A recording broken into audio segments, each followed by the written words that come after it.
What is going on, YouTube? It's your boy Southern Cal back at y'all with another video. I hope y'all are having a great morning. It is Monday. So that means that for a lot of y'all, it's back to work. Fortunately, I'm off today. So I am going to enjoy this, or at least try to enjoy this day to the fullest. Yes, sir. Yes, ma'am. I am. You feel me? It's been a week and a half, couple of weeks since I've done a video, and it's due to the fact that we are nursing my son back to health because we've been spending the last few weeks, well, the last week and a half to 2 weeks, making sure he's good because he fell and broke his arm. So he had to get a cast on, and just making sure he's been good. So I kind of been away for a minute, but here I am back at y'all again with another video. All right. So real quick before we get into this video, I need y'all to please smash that like button, smash that subscribe button, also hit the notification bell so you will be among the first to be notified when I drop my latest YouTube content. Yes, sir. Let's talk about it. So with this blog here, I'm coming at y'all with my top five favorite crime TV shows of all time. Yes. Some of y'all may agree with this, some of y'all may not agree with it.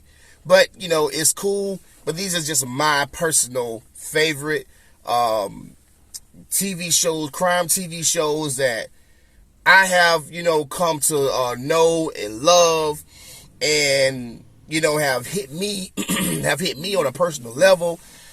With these top five crime TV shows, they have the cast all complement each other. The storylines, are off the chain. And, and I let y'all know my favorite characters, what I like about these TV shows, and all this good stuff, man. And, yeah, let's go ahead and talk about it. Coming in at number five. This show has all the right pieces.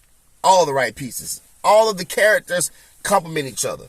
It wasn't just something that was put together, that was just just thrown together and rushed. You could tell they took their time with this. You could tell that this right here, the person who had the idea, the person who created this whole show, you could tell that it was their baby, and they treated this baby with care. You get what I'm saying? Once again, all of the characters complement each other. The storyline is crazy, and it's just a great all-around show. And that show at number 5 is Raising Kanan. Yes. Raising Kanan is loosely based on the life of 50 Cent. We know that, 50 Cent, I say loosely because, of course, not everything in these TV shows are real. In case y'all didn't know that, not everything in these TV shows are real. They throw some things in there for entertainment purposes. So a lot of the stuff that happens in the show, whatever, it never happened. You have some of it that's real, but a lot of it is fiction. For just for drama purposes. So that's why I say that it's loosely based on the life of 50 Cent. Because we know that, 50 Cent's mom was a drug dealer. She died, she passed away when he was 8 years old, forcing him to live with his grandparents, who were already raising 9 other children at the time. So he had to get in where he fit in. But then once he got old enough, once he turned 11, 12 years old, he started selling drugs himself on the same streets that claimed his mom. So, so this is, these are people and characters based on, his upbringing, people that he was around, in his life when he was growing up. And I'm gonna tell you something, man. This is something that 50 put together. I mean, he really put this together perfectly. He put all the right pieces together. My favorite character is Uncle Marvin. I love me some Uncle Marvin. And I always said, man, if Uncle Marvin leaves the show, or if they kill off the Uncle Marvin character, I don't know if I want to watch the show anymore. I mean, you know what I'm saying? Like I say, cancel the whole show. Cancel the whole show. If Uncle Marvin gets killed off, do not touch Uncle Marvin. And I think I speak for a lot of people when I say that, 50. If you're watching this video, please do not cut off Uncle Marvin. Keep Uncle Marvin. But everybody has done a great job. I think the young brother who's playing Kanan, I think I'm starting to get a little bit used to his the way he's trying to talk like 50. At first I was just like, he's trying to talk like 50, you know what I'm saying? But it's like, he sound like he Italian. You know what I'm talking about? I'm just like, man, he just, like, he talks weird. You know what I'm talking about? But he's trying to get that whole 50 Cent accent down. You know how in the, I don't know if y'all watched the Wu-Tang series. And, you see the guy who plays the RZA. At first, he was talking regular in the first season, but then the second season, he came back and he was trying to talk just like the RZA, but he sounded nothing like the RZA. You get what I'm saying? So it was like, but I can see what he was trying to do, though. You know what I'm saying? He was trying to get the RZA's, character down to a T. And I feel like that's what he's trying to do with 50. You know what I'm saying? Because I think that's he idolizes 50 that much. So he's trying to get 50 Cent down to a T. The way he talks, the way he moves, all that, good stuff. So, and it's kind of growing on me now. I would say it's kind of starting to grow on me now. Versus before, I was like, man, this Negro talks weird. You know what I'm saying? but he does a great job. The person who plays Jukebox, Haley, she does a great job. And man, Patina Miller, oh my gosh. I mean, her as Raquel, oh my goodness. I mean, she is an amazing actress. I mean, yeah, you know what I'm saying? And I'm still smoking on that Juliana pack. Yeah. Unique, I rock with Unique. He's back. My guy Lulu, you know what I'm saying? He's always, he's like the smooth player, ladies man type dude, you know what I'm talking about? And man, the whole cast is good. The storyline is great. I mean, the writers are dope. You know what I'm saying? It's an overall solid TV show. And I cannot wait for season 4. My only gripe is that we gotta wait a whole other year for the new season. But it is what it is. I'm looking forward to it. Coming in at number 4, this TV show here, I saw this show back in 2020, about 4 years ago. And I remember when I got home from work that night, and I was on Hulu, and I saw this show come up, and I was like, man, what is this show right here? Like, this, you know what I'm saying? This, let me see what this is about. First 10 minutes of this show that I saw, I was instantly hooked. I already knew I was finna watch the whole season, and I was ready. I was ready for the second, third, fourth, fifth, sixth season. All that good stuff. And it is Godfather of Harlem. Godfather of Harlem is those y'all who don't know, who have never seen The Godfather of Harlem, y'all need to check this show out, because this show is very, if you ask me, in my opinion, it's very, very underrated. It's an underrated show, and more light needs to be shed on this show. So Godfather of Harlem, for those of y'all who have never seen this show, it is loosely based on the life of Harlem drug kingpin Ellsworth Johnson, aka Bumpy Johnson. And the way that they put this show together, of course, a lot of things were in there for entertainment purposes or whatever. But what I like the most, to be honest with you, what I liked the most about the show was the relationship between Bumpy Johnson and Malcolm X. Now I'm not sure if that was, true, back in the day, if that storyline was true, if Bumpy Johnson and Malcolm X were that close back then. I do know that before Malcolm was assassinated, he was stopped. He was at a store and he was stopped by Bumpy Johnson, and Bumpy Johnson asked him if he needed help to go up against the Nation of Islam. So I do know that Bumpy Johnson was ready to go to war with the Nation of Islam on Malcolm's behalf, and but Malcolm turned it down because he said he didn't want black people, killing each other. So and I would have liked to know how the outcome of that would have been had he said yes to Bumpy Johnson and allowing Bumpy Johnson to protect him. So in this series, you see, the relationship between him and Malcolm X, and how, he was trying to protect Malcolm X when he was going through that with the Nation of Islam. So, and I just admire their relationship. So, that's what drew me in. I said, oh man, I'm a huge fan of Malcolm X. Like I follow Malcolm X. I listen to all his speeches. Just, from start to finish, his autobiography, all that, man. I'm a huge Malcolm X fan. I wish I would have got a chance to meet Malcolm X.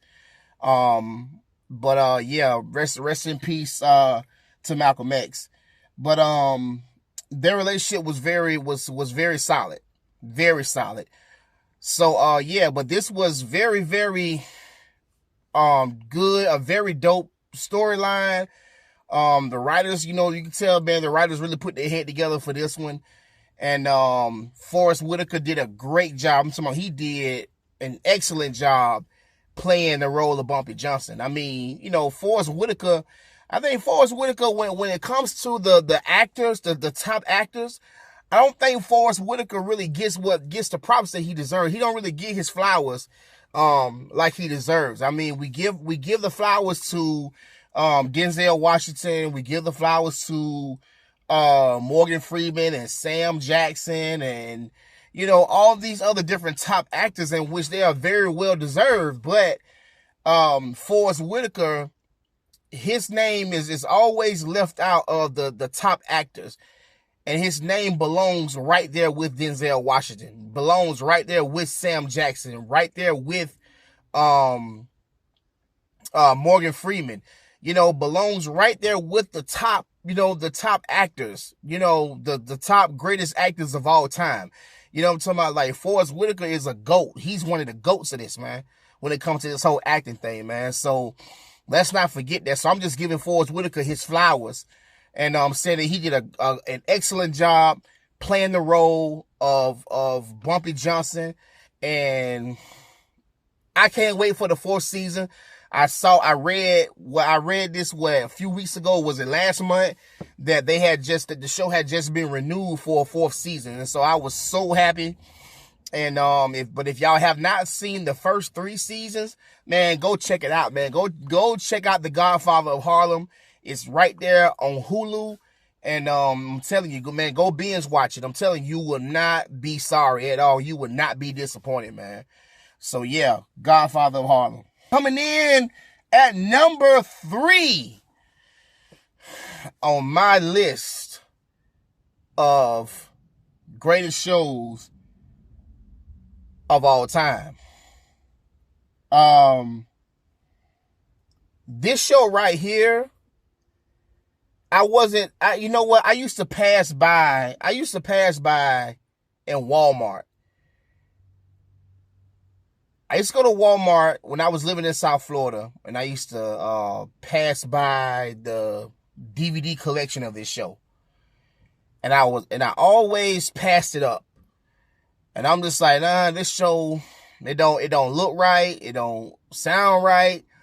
It looks like some type of mythical black magic type of show or whatever. So I'm not interested in it. I'm not gonna pay it no mind until I was at home one day and I pulled up Hulu and I saw it right here. I saw it right there on Hulu, and I said, you know what? I ain't got nothing else to do, and I don't have nothing else to watch.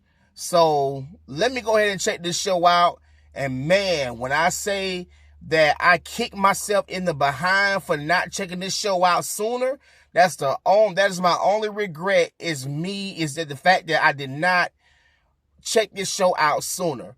And that show is Sons of Anarchy. Sons of Anarchy. Man.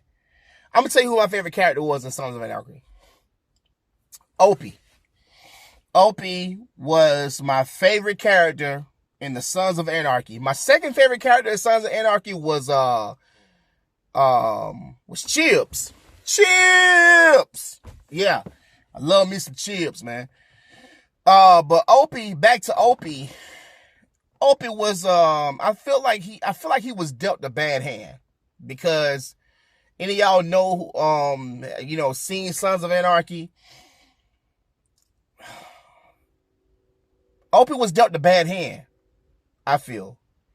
Opie was trying to live a better life outside of the Sons, and he was trying to go straight, you know what I'm talking about? But he was pulled back into the game. He was pulled back into that life. His wife didn't want him going back into that life. But he was in a place to where he felt like he had no other choice but to get back into that life. And so he was back into it. So you had, man, and it was just so sad how Opie died, man. I say, oh my gosh, like, man, that right, man. When I saw that and I saw the way that Opie died, man, I almost cried, bro. I was like, damn, man, no, man, not my boy Opie, man. And he was dealt a bad hand. His wife got killed. Well, it was meant for him, because they thought he was snitching, but it wasn't him that was doing any of the snitching. So it was Tig punk ass, and ever since Tig did this, I lost respect for Tig. I just could not stand Tig, and I wish that somebody would have knocked Tig off, man. I wish somebody would have took Tig off his block, but they didn't. You know what I'm saying? For whatever reason, they kept his character alive, and I hated it. You know what I'm saying? But for what he did to Opie. And you know what I'm saying? What he did to Opie's wife. You know what I'm saying? And what he tried to do to Opie. But they thought he was snitching, and Tig didn't have all the facts. Tig should have did more research, but he was so like eager to take out Opie. And they thought that he was going to be in the truck, but he turned around. Just so happens he let his wife use that truck. And, they took out his wife instead of him. And, and when he learned that the Sons did that, under the orders of Clay, Clay was behind the whole thing. You know what I'm saying? Like, it just set him off. You know what I'm saying? Like I said, man, just the way he died was just ridiculous, man. Man, rest in peace to Opie, man. Rest in peace to Opie. You know what I'm saying? But the Sons of Anarchy, man, is like, I mean, from the first season on down to however many seasons there was, like I think it was like 6 seasons of the Sons. And I mean, like, you binge watch that, man. I'm talking about, man, you will not be sorry. If you have not seen Sons of Anarchy, man, please go and watch Sons of Anarchy. I think Sons of Anarchy is also on Hulu. And you can watch that. You know what I'm saying? So shout out to the writers, you know what I'm saying? Everybody who came together and made Sons of Anarchy what it is and what it was. I mean, y'all put together a masterpiece. That was a masterpiece. So yeah, Sons of Anarchy. Coming in at number 2. Oh Lord, man, this show here, I was at work one night. This is when I used to work overnight at Walmart, right? I had nothing to watch, nothing else. I mean, I had watched all of my DVDs at home. So I'm like, man, I need something new to watch. So this guy who I work with, one of my coworkers, me and him was real cool. His name was James. So James was like, hey, I got something you can watch. I said, what's up?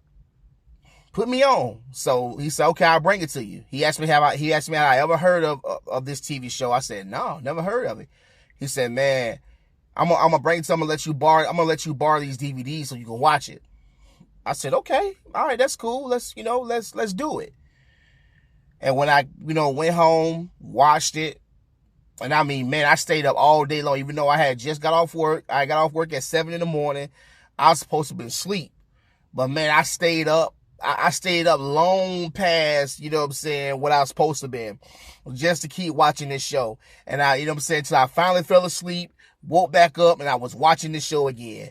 And I mean, man, I was hooked.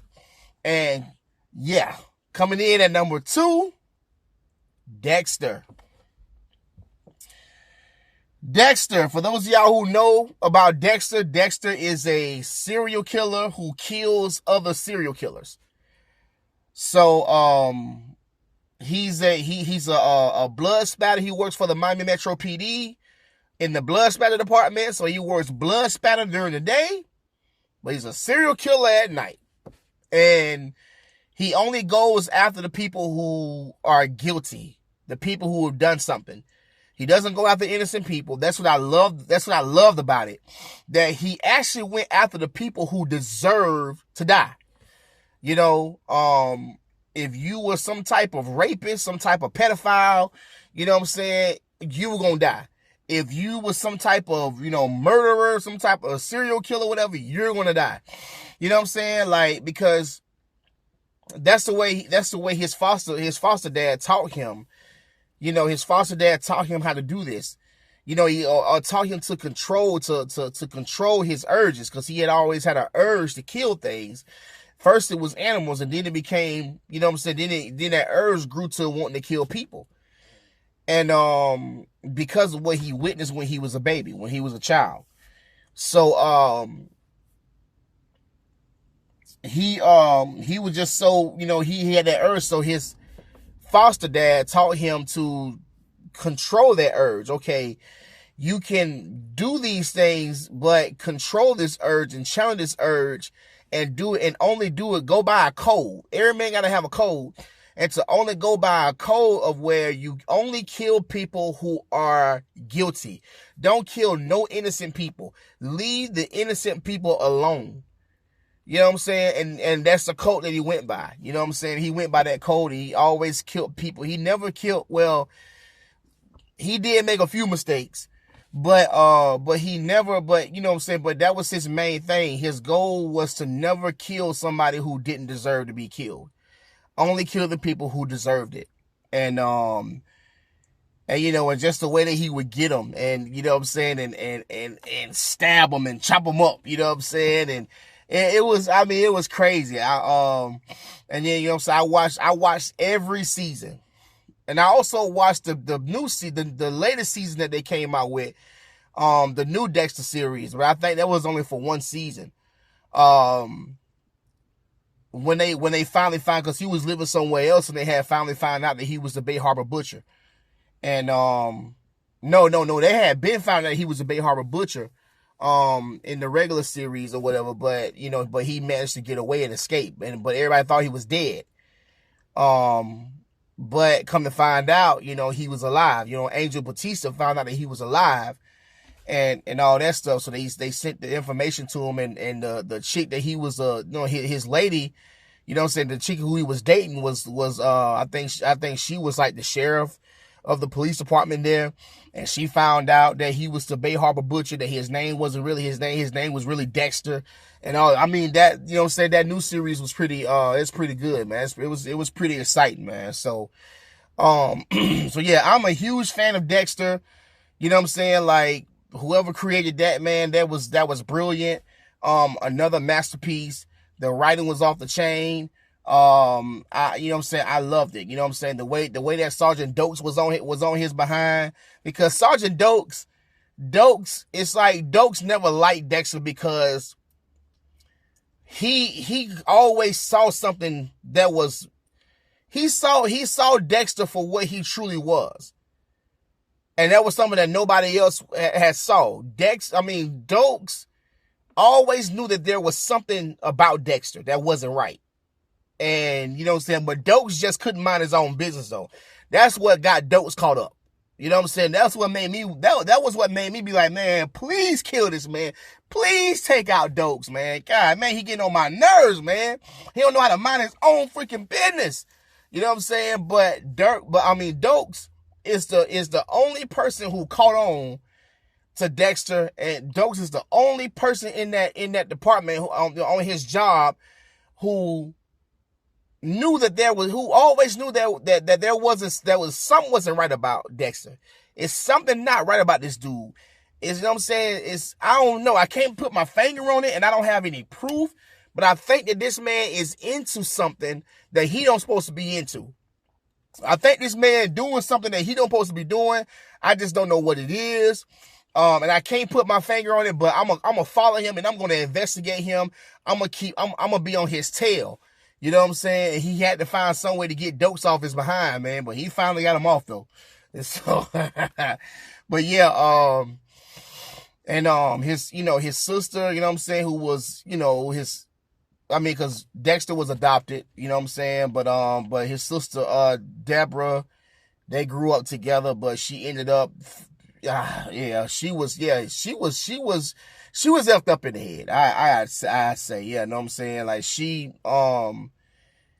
later, found out that she was in love with Dexter, you know what I'm saying? Like, man, this is your brother, you know what I'm saying? But I guess in her mind, you know what I'm saying? Hey, we're not blood, you know what I'm saying? Even though we grew up as brother and sister, but we're not blood, you know what I'm saying? But yeah. Yeah.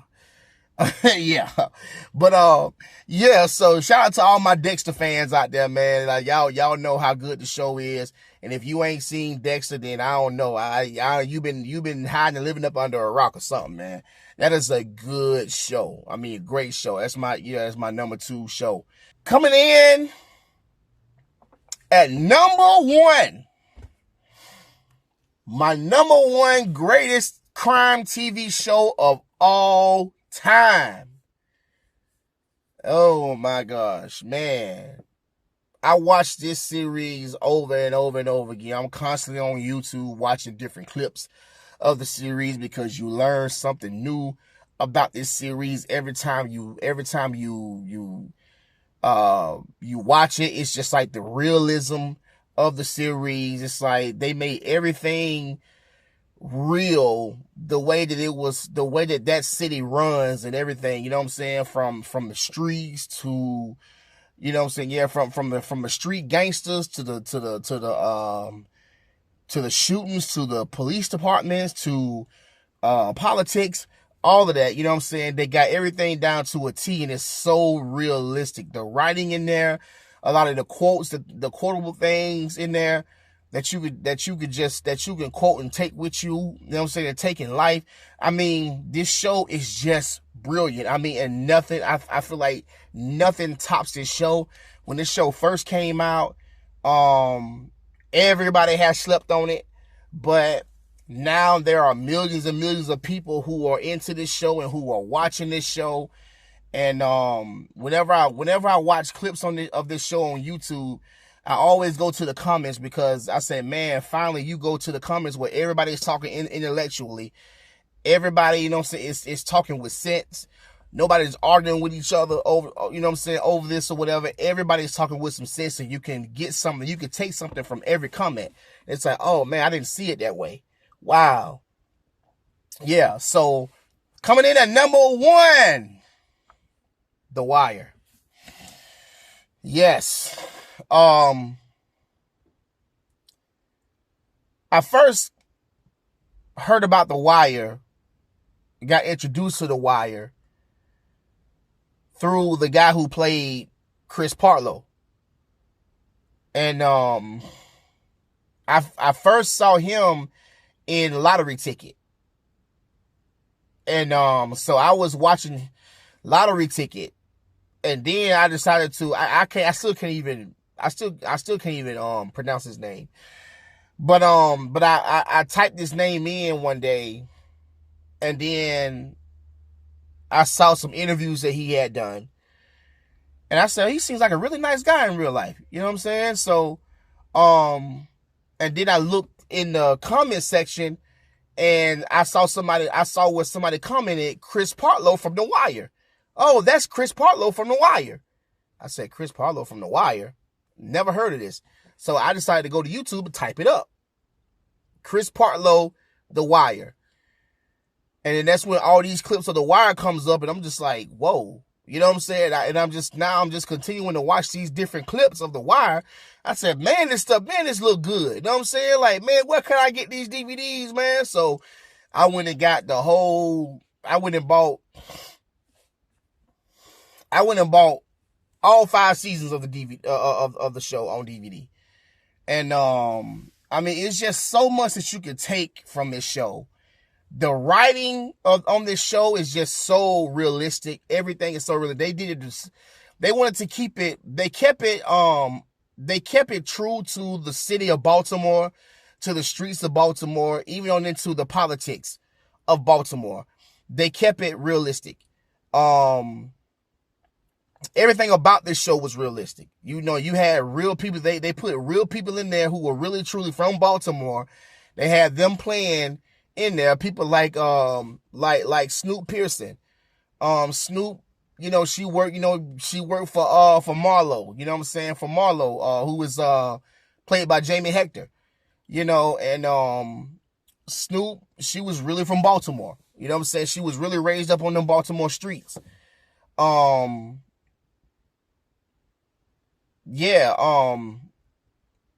It was a lot. You had a lot of people in there that was really from Baltimore. A lot of people who played in there was from New York, you know what I'm saying? But, you know, you had a lot of real, you know what I'm saying, Baltimore people there, Baltimore natives in that show. And that's what I loved about it. It's just like the realism of that show. You get what I'm saying? So, it's so many characters, so many different characters that, you know what I'm saying, it's hard for you to even have a favorite character because all of the characters played their part. And all of the characters, you know what I'm saying, complemented each other. You know, from Avon Barksdale, you know what I'm saying, played by Wood Harris, to Stringer Bell, played by Idris Elba. It's so much to unpack about this show. And man, we could go on and on and on. I watched this dude, Schwartz, I think that's how I say his name. A Man's World podcast. Man, shout out to A Man's World podcast, where he does beautiful breakdowns of The Wire.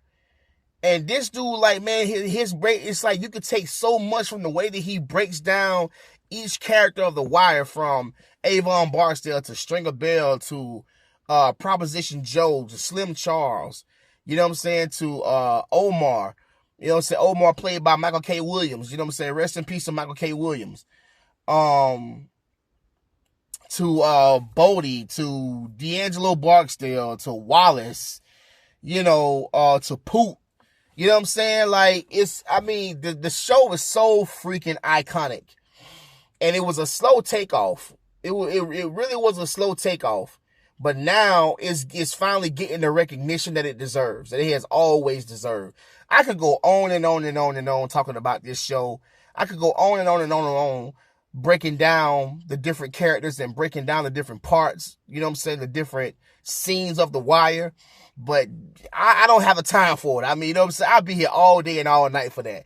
But I still, to this day, watch different clips of The Wire because you can still learn different things from each clip. You know what I'm saying? I could go there and learn and look at the comments and read the comments. And somebody could say, one person could say something really deep about that show, about this clip, about the scene. I'm like, man, then I could go back and watch the same scene again a few days later, and somebody else says something really deep and really profound about the scene. So it's like, it's so much to take out, so much to take away from this show, man. Like, yeah, man, this show was brilliant, man. This show, and I think the person who wrote the show, one of the person who created the show, he actually worked for the Baltimore PD back in the day. So these people are based off of real characters from Baltimore. Like Avon Barksdale is based off the real Avon Barksdale. You know what I'm saying? You know, Weebay, the character of Weebay is based off the real Weebay. Omar is the character of Omar is based off of the real Omar, the original Omar, who was his name was Donnie. I think he's dead now. His name was Donnie, and he, you know what I'm saying, he basically that was what he did back then. That's what he did back in the day. He robbed drug dealers. You know what I'm saying? He robbed drug dealers and he lived to tell about it. That's what he did. So instead of calling him Donnie, they called him Omar.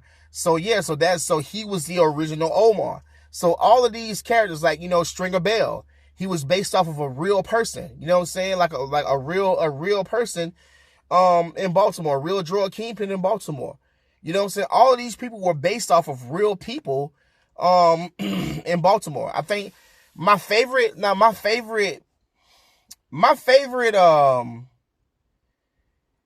season of Baltimore, ooh man. My favorite season of The Wire.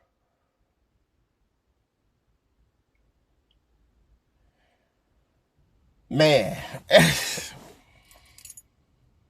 If I had to choose a favorite season of The Wire, I think I would have to say season 3.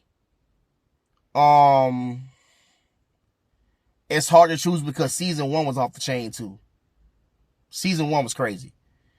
And, you know, and also season 4 was crazy because season 4, you know what I'm saying, they went in a different direction in season 4 and they brought it into the schools and they let you know what happened in the schools and, you know, what happened in the homes of these, you know, of the children, of the kids and how they were, you know, being raised up on the, you know, on the streets or whatever and what goes on with them. So that's the brilliance about, you know, about season 4 and you know, and season 5.